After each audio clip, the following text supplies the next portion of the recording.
Të fundit edhe po ma bën me di regjia që kemi kalu pak minutat, cilat medikamente nuk duhet t'i ruajmë në derë të frigoriferit e cilat duhet t'i ruajmë në derë të frigoriferit? Vetëm ato që janë termolabile ruhen në frigorifer.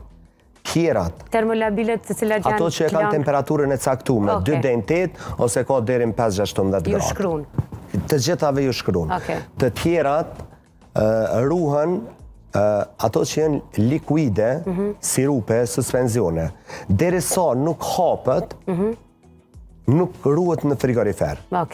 Moment që hapet, në kontakt me ajrin, do të menajnë në temperaturën 2 deri në 8. Për ndryshe tjerat, të cilat janë të thata, vitaminat, mineralet, antibiotikat e këtu, nëse i lexojnë, të gjitha të shkruan duhet të ruhen në temperaturë të thotë, të dhomës, të errët, edhe nuk ka nevojë me majtë frigorifer.